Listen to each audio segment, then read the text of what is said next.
स्वराज्याच्या सीमा दक्षिणेत कावेरी नदीपर्यंत भिडवाव्या यासाठी शिवछत्रपतींनी दक्षिण दिग्विजयाची मोहीम आखली. याच मोहिमेचा भाग म्हणून ते कुतुबशाह पातशाहस भेटायला भागानगरास गेले. यावेळी भागानगरावर राज्य होते बादशाह अबुल हसन कुतुबशाह याचे. स्वतः शिवछत्रपती येणार म्हणून अवघे भागानगर नववधूसारखे नटवले होते. महाराजांच्या आगमनाची बातमी बादशहास समजली तसा तोच महाराजांना भेटवयास निघाला. ठरल्याप्रमाणे उभयतांच्या भेटी झाल्या. आदर सत्कार झाले. महाराजांचा मुक्काम भागानगरास दिनांक 5 फेब्रुवारी ते 10 मार्च 1677 पर्यंत म्हणजे जवळजवळ 1 महिना होता. या कालावधीत पातशाह आणि त्याच्या मंत्र्यांकडून महाराजांचा विविध प्रकारे सत्कार करण्यात आला. याबद्दल सभासद लिहितो. पातशाह पुढे येऊन महाराजांचा क्षेम आलिंगन केले. उभयत एकासनी बसले. उभयतांचा स्त्रिय अतिशय बोलणे झाले. पातशहाच्या स्त्रिया झोरिकियातून जळापासून राजा पाहला बहुत थक्क झाल्या. पातशाही बहुत खुशाल झाली. एक प्रहर बसून राजाच्या पराक्रमाच्या गोष्टी ऐकल्या. कित्येक अलंकार, रत्नजडित वस्त्रे, हत्ती, घोडे राजयास राजाकडील लोकांस सर्वात देऊन निरोप दिला. राजे पातशहा मालाखाली येऊन राजे आपल्या स्थळास चालिले. पातशहा मात्र खूप नशीबवान. स्वतः राजांच्या तोंडून त्याच्या पराक्रमाच्या गाथा ऐकण्याची संधी त्याला मिळाली. अफजल खानाचा वध, सिद्दी जोहरची फजिती, शास्त्रखानाची फजिती, आग्र्याहून सुटका, अगदी सर्व. या मुक्कामात एके दिवशी पातशहा महाराजांना म्हणाला, राजाजी, आम्ही आपल्या फौजेच्या समशिरीच्या ताकदीचे किस्से ऐकले आहेत. आज आपली फौज पहिली यात घोडदळ आहे, पायदळ आहे, पण आम्हाला हत्तीदळ काही दिसले नाही. राजे म्हणतात, आमच्याकडे हत्तीदळ नाही, आम्हास त्याची कधी गरजच पडत नाही. मोठ्या अभिमानाने पातशाह म्हणतो, हमारे पिलखने में अभी 1000 हाती मौजूद है. हे हत्ती रणांगणातील बाजू पलटून टाकतात. कधी तुमच्या फौजेला हत्तीचा सामना करावा लागला तर? स्मित हास्य करून राजे म्हणतात, बरोबर आहे तुमचे, पण तशी वेळच येणार नाही, कारण माझा एक माणूस हत्ती एवढ्या ताकदीचा आहे. आश्चर्यचकित होऊन पातशाह म्हणतो, अच्छा, इसका मतलब तुमच्या फौजेतील कोणताही माणूस झुंजेल आमच्या हत्तीशी? निश्चयी स्वराज्यात राजे म्हणाले, कोई शक? पातशाही मोठ्या अभिमानाने छाती फुगवून म्हणाला, तो ठीक है, हो जाय मुकाबला.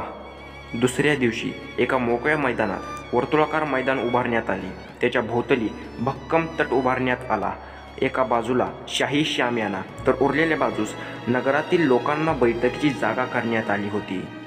नौबत झाडली तसे राजे व पातशाह यांनी शामियान्यात प्रवेश केला.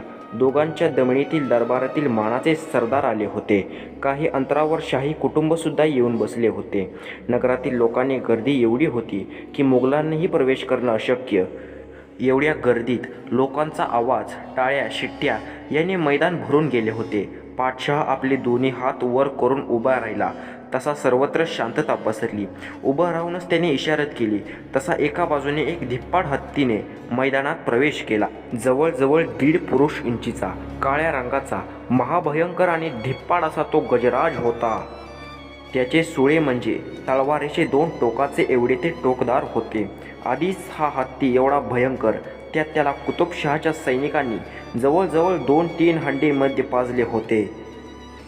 ते मत त्याच्या शरीरात एवढे भिनले होते की तो आता कुणाचंच ऐकत नव्हता. त्याच्या गळ्यात जंजीर अडकून डावी उजवीकडे 5-5 सैनिक त्याला मैदानात आणत होते. पण तो मदस्त गजराज त्याच्याकडून कुठे आवरला जातोय. एका हिसक्यात दोन्ही बाजूचे सैन्य पाडून तो मैदानात मुक्त संचार करू लागला. समोर घडत असलेल्या प्रसंगाकडे काही क्षण बघून पातशाह राजांना म्हणतो, कोण लढेगा इससे? राजांच्या मागे 9 लोक उभी होती. त्यात हंबीराव मोहिते, माणाजी मोरे, धनाजी जाधव, येसाजी कंक, ढमढेरे मालकरे, सूर्याजी मालुसरे, नाईक निंबाळकर ही मंडळी होती. यांच्याकडे हात करून राजे म्हणतात, हे सारे वीरच आहेत, आपणच निवडा. तसे त्या साऱ्यांचे हात शिवशिवले. पातशहाने आपलीच निवड करावी अशी त्या साऱ्यांची इच्छा होती. पातशहाची नजर त्यांच्यावर खिळली. त्या सगळ्यांमध्ये येसाजीची ठेवण बुटकी आणि सडसडीत अंगकाठी होती. ती गोष्ट हेरून त्याने येसाजीची निवड केली. येसाजी अवधीने राजांसमोर उभा राहिला. त्याच्याकडे संशयिक नजरेने पाहत पातशाह म्हणाला, क्या तुम लढ पाओगे? वय, मग त्यात अवघड काय? येसाजीही बोलून गेला. काळजीने राजे म्हणाले, जरा जपून. येसाजी राजांना मुजरा करून स्मित हास्य करीत जय भवानी बोलत मैदानात उतरला. मैदानात हत्तीचा मुक्त संचार सुरू होता. त्याला मैदानात आणणाऱ्या सैनिकांनी तर कधीच पळ काढला होता, त्यामुळं आपल्याला कोणी प्रतिस्पर्धक उरलेला नाही असेच त्याला वाटत होते. मैदानात सर्वत्र स्मशान शांतता पसरली होती. अशातच येसाजीने मैदानात प्रवेश केले. याच चाहूल हत्तीच्या मोठ्या कानाने स्पष्ट टिपली. तसं त्याने मागे फिरून येसाजीवर आपली दृष्टी स्थिर केली. त्याला पाहताच मैदानात आपल्याला कोणीतरी प्रतिस्पर्धक आलेला आहे या विचारानेच तो मध्यधुंद हत्ती प्रचंड संतापला. दक्षिणात्य मध्य त्याच्या शरीरात भिनलेल्या त्या गजराजने आपली सोंड आकाशाच्या दिशेने उंचावली आणि एक जोरदार चित्कार काढून येसाजीला आव्हान देत त्याचा विरुद्ध रणशिंग फुंकले. मैदानातील शांततेचा भंग झाला. तो चित्कार एवढा भयंकर होता की उपस्थित प्रेक्षकांच्या अंगावर काटा आला. आपल्या सोंडीची गुंडाळी करत, आपले तेज धारदार सुळे पुढे करत त्याने येसाजीच्या रोखाने चाल केली. गळ्यातील जड साखळदंड जमिनीवर फडफडत तो त्याच्या दिशेने येत होता. येसाजीला राजांच्या शब्दांची आठवण झाली. आमचा एक एक माणूस हत्ती एवढ्या ताकदीचा. तसे त्याचे स्मरण पावले. त्याच्या धमण्यातील रक्त सळसळले. कौरवगडातील हत्तीदळ आपल्या गतीने धुळीस मिळवणाऱ्या भीमाची ताकद त्यात संचारली होती. आपली शमशीर उजव्या हातात पेलून तोही हत्तीविरुद्ध लढण्यास सिद्ध झाला. हत्ती आणि येसाजीमधील अंतर कमी पडत चालले होते. येसाजी युद्धसाह्याने बेफाम झाला होता, पण आपल्या रोखाने येणाऱ्या त्या महाकाय प्राण्यापुढे आपण फार शूद्र आहोत याचे भान त्याला होते. त्याप्रमाणेच आपण हालचाली कराव्या असा निर्धार त्याने केला. त्याची काहीच हालचाल होत नाही हे हत्तीच्या निदर्शनास आल्यामुळे किल्ल्याच्या मुखद्वारास ज्याप्रमाणे एका युद्धकुशल हत्ती धडक देतो त्याचप्रमाणे त्याला धडक देऊन एका धडक्यात त्याला आडवा पाडण्याची योजना त्याने आखली. हत्तीने आपला वेग वाढवला. आता त्याच्या एका धडक्यात येसाजी गार होणार होता. इकडे येसाजी मात्र हातात शमशीर पेलून शांत उभा होता. दोघांमधील अंतर संपले. एखाद्या द्वाराला ज्याप्रमाणे हत्ती धडक देतो ती स्थिती त्याने घेतली. आता तो येसाजीला धडक देणार. तोच येसाजीने त्याला अलगद डावी बगल दिली. त्या मध्यधुंद बेफाम हत्तीचा डाव फसला. येसाजीला धडक न देताच तो काही अंतर पुढे जाऊन थांबला. मैदानातील उपस्थित प्रेक्षकांनी असे कधीच न बघितल्यामुळे एकच आरडाओरड केला. टाळ्या शिट्ट्या यांनी संपूर्ण मैदान भरून गेले. पुढे जाऊन थांबलेल्या त्या हत्तीला डाव फसल्याचा प्रचंड संताप आला. काही क्षण तो तसाच उभा राहून पुन्हा मागे वळला. येसाजी त्याच्याकडेच पाहत होता. दोघांची नजर एकमेकांना भिडली. आधीच कोणीही प्रतिस्पर्धक नसताना येसाजीने मैदानात येणे, त्याचा डाव त्याने अलगद उधळून लावणे आणि आता त्याच्या नजरेला नजर भिडवणे याचा त्या रणमस्त मध्यधुंद हत्तीला अनावर संताप झाला. त्याच आवेशात त्याने पुन्हा त्याच्यावर वार केला. त्याने हे पूर्वीसारखीच बगल देत त्याची चाल उलटवली. असे अजून 2-3 वेळा झाले. तिकडे श्यामेण्यात बसलेला कुतुबशाह अवाक होऊन समोरील दृश्य पाहत होता. त्याच्या डोळ्यावर विश्वास बसत नव्हता. आजपर्यंत त्याने मराठ्यांच्या शौर्यगाथा ऐकल्या होत्या आणि त्याच्या समोरील प्रसंगामुळे तर त्याच्या सर्वांगास थरकाप उडाला होता. इकडे मैदानात येसाजीने हत्तीशी खेळून त्याची दमछाक उडाली होती. आता या खेळाला पूर्णविराम देण्याची वेळ आली होती. हत्तीनेही दमल्यामुळे गुंडवली केलेल्या सोंडीला जमिनीच्या दिशेने सोडले होते. आता हत्ती खेळणार होता निर्वाणीचा डाव. आपल्या संपूर्ण ताकदीनिशी येसाजीवर चाल करून त्याला जमिनीवर आडवा पाडून त्याचा देह आपल्या मजबूत पायाने चिरडायचा असा डाव आखून त्याने पुन्हा आपल्या पूर्ण ताकदीनिशी त्याच्यावर चाल केली.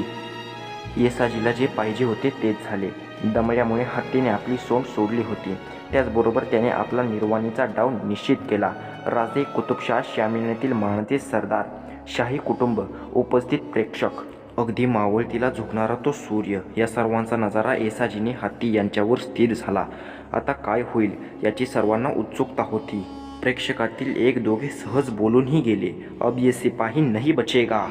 हत्ती येसाजीच्या रोखाने धावला, पण तोही काहीसा आश्चर्यचकित झाला, कारण इतक्या वेळ शांत असणारा येसाजी आता त्याच्या दिशेने धावत येत होता. हत्तीही आपल्या नेहमीच्या धडक देण्याच्या स्थितीत आला. दोघांमधील अंतर संपले. येसाजीने आपली शमशीर वर केली. मावळतीकडे जाणाऱ्या सूर्यप्रकाशात ती एक क्षण तळपली आणि दुसऱ्या क्षणी हत्तीच्या सोंडेवर उतरली. रक्ताची कारंजी उडाली. त्यातून तिची शमशीर न्हाऊन निघाली. अत्यंत चपळाईने डाव साधत येसाजीने हत्तीला डावी बगल दिली. हत्ती काहीसा पुढे जाऊन थांबला. काय झालं हे पाहण्यासाठी जमलेले प्रेक्षक उभे राहिले. स्वतः कुतुबशाह उत्साहपोटी उभा राहिला. डोळे विस्फारून तो समोरचे दृश्य पाहत होता. हत्तीची सोंड त्यापासून अलग झाली होती. वेदनेने विवळणारा हत्ती सोंडेपासून काही अंतर पुढे जाऊन कोसळला होता. गतप्राण झाला होता. प्रेक्षकांच्या टाळ्या शिट्ट्याने सर्व मैदान व्यापून गेले. कित्येकांनी डोईवरचे फेटे उडवले. कित्येकांनी येसाजीच्या दिशेने फुलांची उधळण केली. म्हणे एका हौशी प्रेक्षकाने तर आपल्या कडीला 10-12 सोन्याची नाणी येसाजीच्या दिशेने उधळली. विजय मुद्रेने येसाजी शामियान्याकडे येत होता. येसाजीचा हत्तीची झुंजीचा प्रसंग फक्त शिवदिग्विजय या बखरीत आलेला आहे. त्यापुढील प्रसंगाचा उल्लेख असा आहे की येसाजी कंक या जवळ बोलवून त्यांचा मनपूर्वक गौरव केला. वस्त्रे भूषणे सोन्याचे कडी तोडे व गळ्यातील गोप व पायातील तोडे दिले.